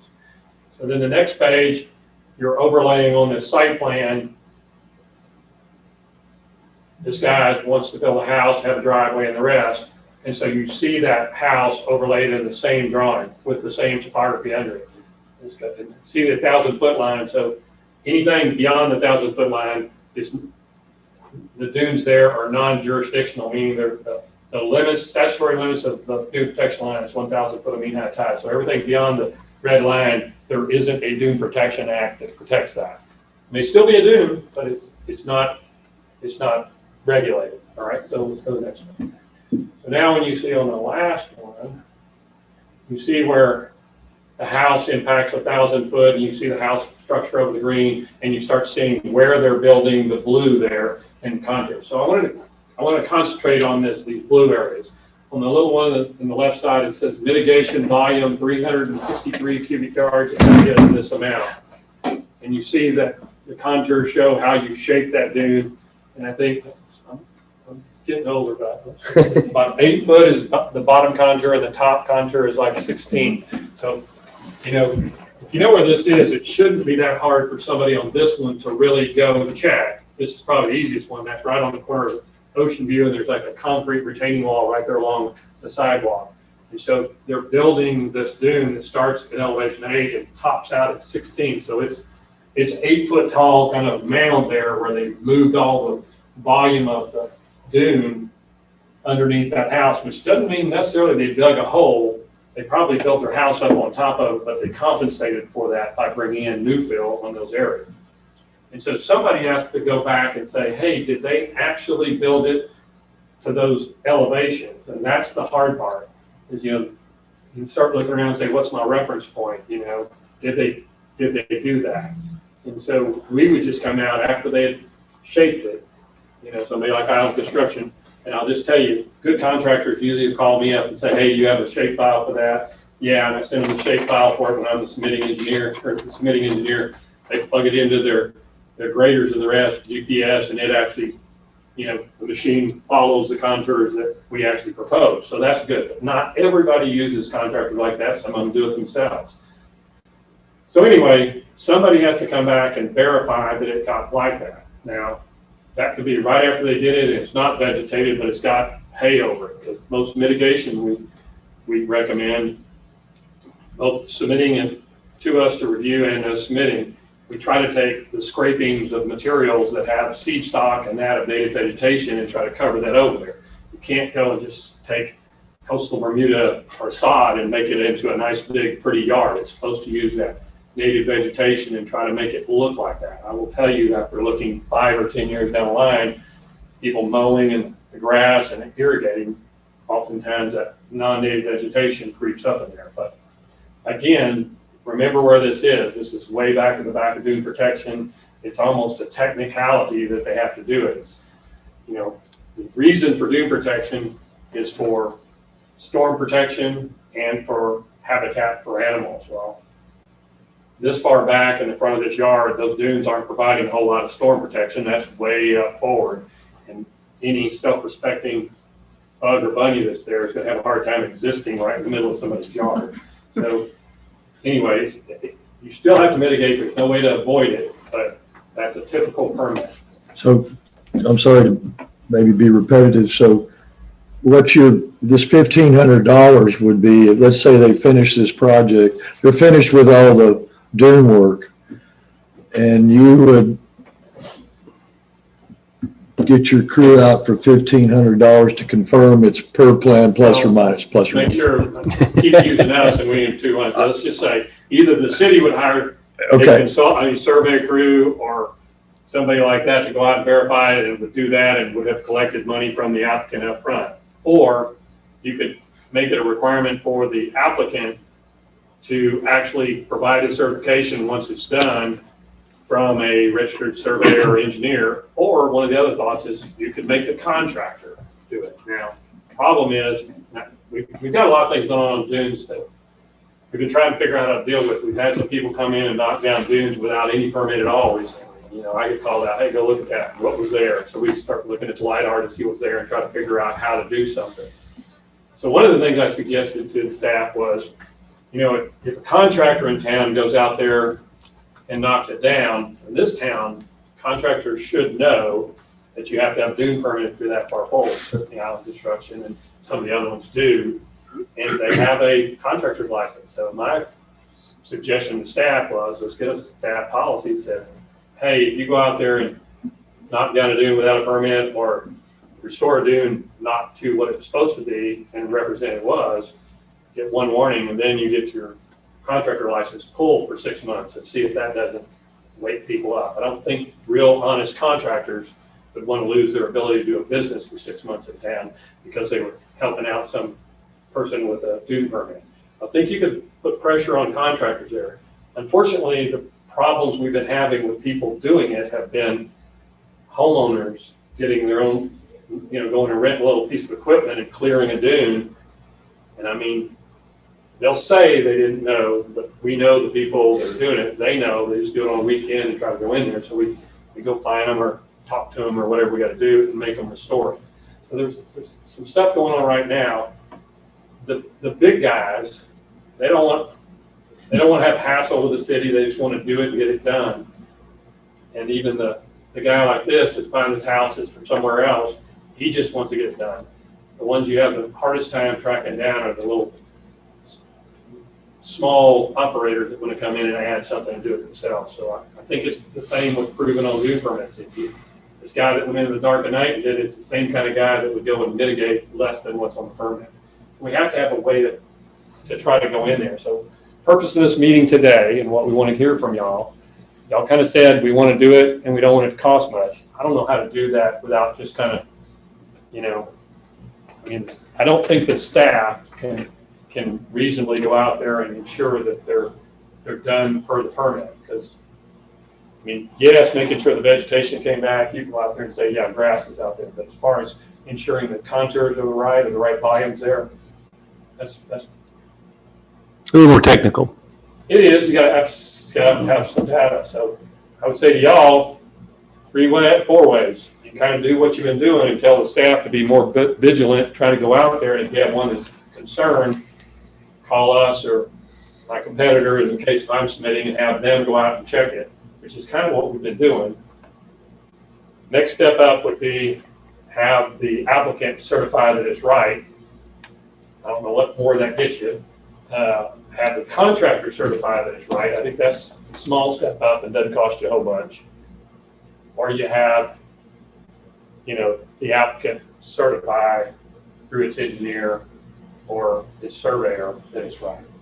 That's about the only That's the way I would answer. do it. But I would listen to any questions or recommendations. One more. I'm not trying to dominate. I just,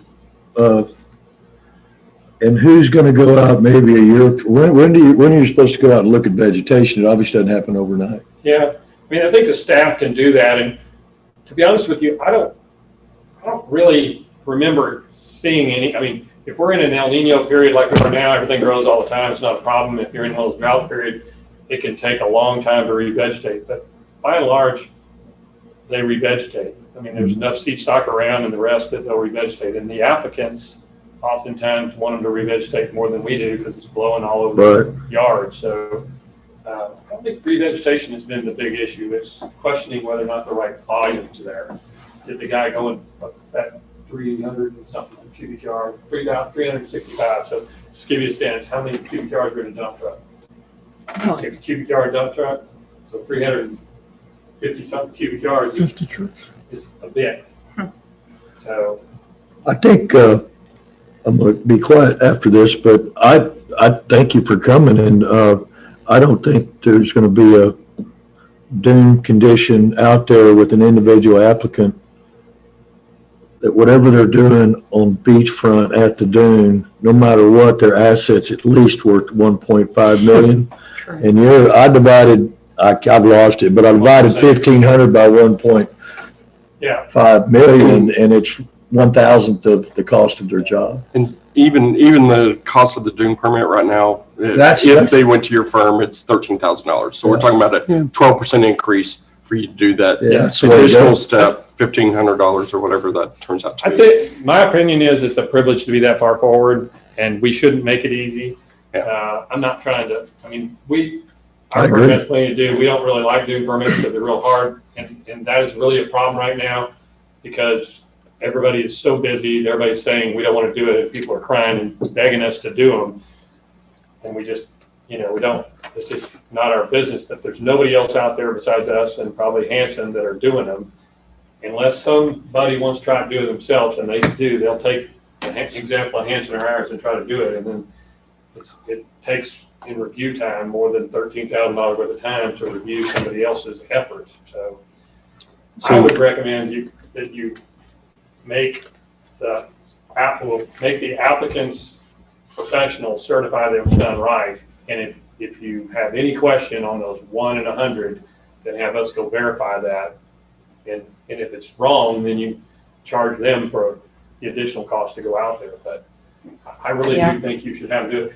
I will tell you that right now in the coastal management plan for Port A and for every city, it's not required to have it submitted by a professional engineer or surveyor. I know we keep talking about doing a revision. When we do, we may want to specifically require that so that you get some. I'm an engineer, and I don't want to suggest that engineers are any better than anybody else, but you have a license, and your professional ethics is supposed to be doing it right, and you're supposed to hold that public over yourself and over your client and everybody else. So a good engineer would do the right thing. A good surveyor would do the right thing. And there are some good ones around. So Jim, if somebody's going to certify that it's right, is that person also going to have all the information? I mean, yeah, they will. Doesn't have to be the same engineer. I mean, you're talking about two engineering. I mean, we could take that drawing and just ties in all those contours and figure it out. It just takes a little more time. If I actually, in order to do that, I would have created a surface in CAD that shows the volumes and calculates the volumes. So it's really easy for us to go back out and create a staking file from that. But that's why I say I think the cheapest thing is for the engineer that submits to do it. And I think it's the most kind of ethical thing, because if we go out there and say it's not right, they're going to have to get their engineer back out and get a team contest about that. So it's a huge step up from what you're doing. I would try it and see if that doesn't do better. Okay, so the engineer gets a plan going, contractor does the work, then the engineer goes about it. That's what we do in construction. I mean, if we're doing work here for the city, we do the plans, the contractor builds it, and we go back and check to make sure they built it the way we did, because if it doesn't work, if the drainage doesn't work, or if it floods or the rest, they don't say who built it, they said who designed it. So we like to go back. So that's what we like to do. I don't like it when another engineer comes back and starts criticizing me and saying it's not done right, but it happens too. So I would make that engineer or surveyor go back and verify to you that it was built the way he submitted it. Put the economic burden on the applicant. Yeah, and you know, It's not an economic burden. if things will just slow down a little bit, I think it'll be easier on all of us, and maybe we can find more people to get involved and do that. You say it's more efficient, what you're talking about is a lot more efficient than Yeah, what's I think going so. on there. And maybe it won't be that much if you plan on it up front. And so you put a price on what it costs right now, and can you put a price on what you're talking about? Yeah, that's what I'm saying. I mean, I just talked to my people and said, okay, if we have to send a crew out there, and typically you have a survey crew, they're employees, a truck and that, and 2 guys, and they go out there, because if you're in the dunes, you typically want 2 guys for somebody not snake this. $185 an hour, they're driving to Corpus because there's nobody here.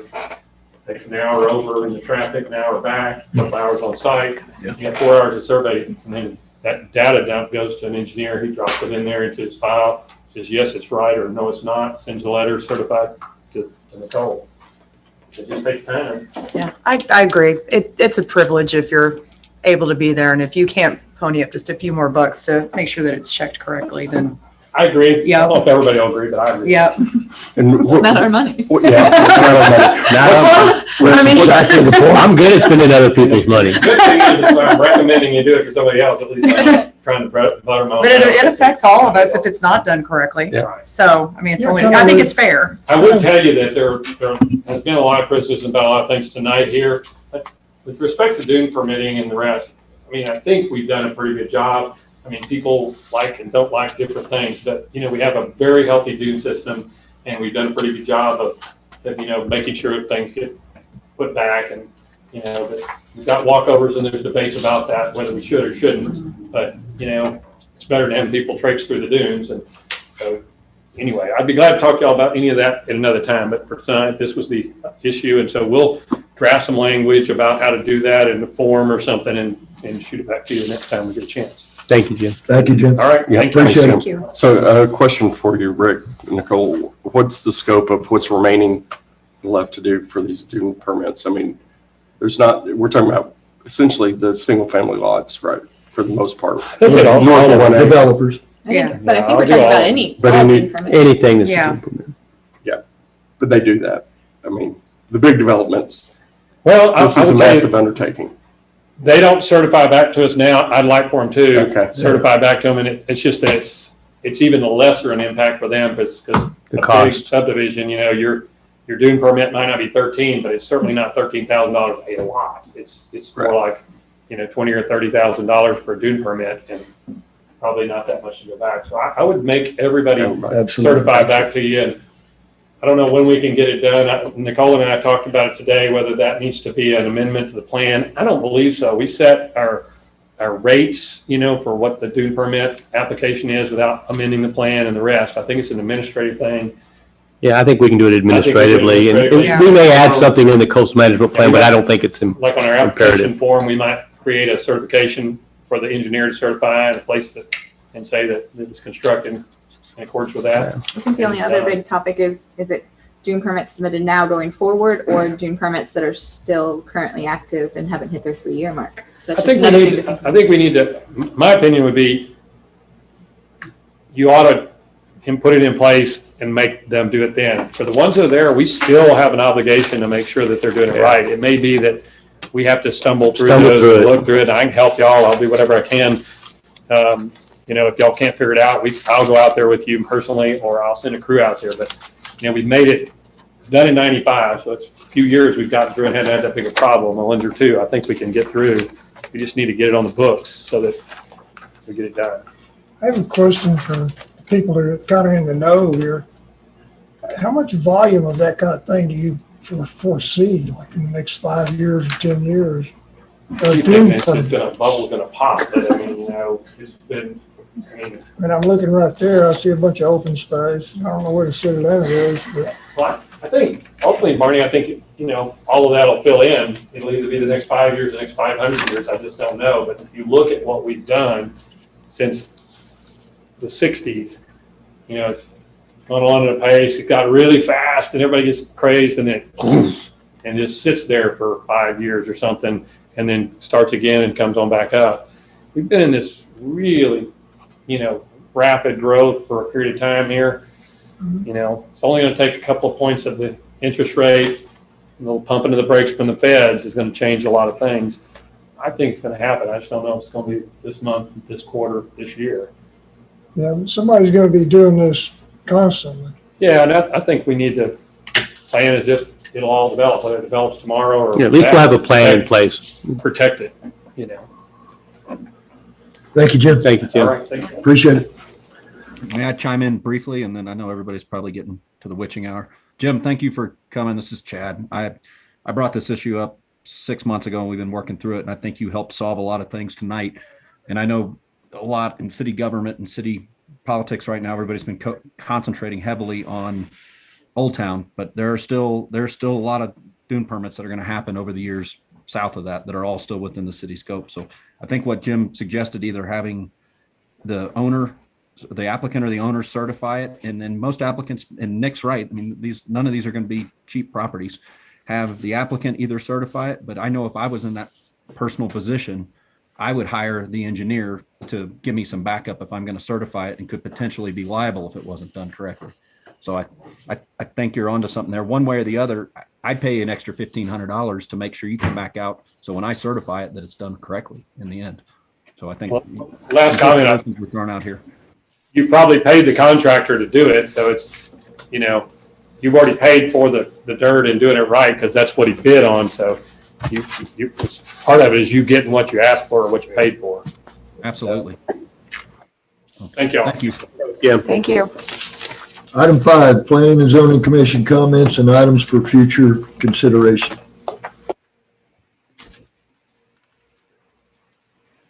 If just a staff request, if you guys don't mind offline, I just like to kind of talk a little bit more about the plats and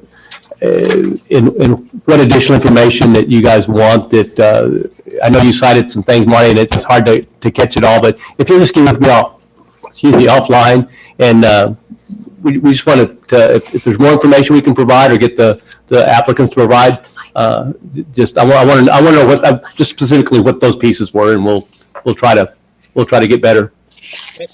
Thanks for being off. I appreciate it very much. I'll definitely call you offline and we can have Okay. a conversation about this stuff. Okay.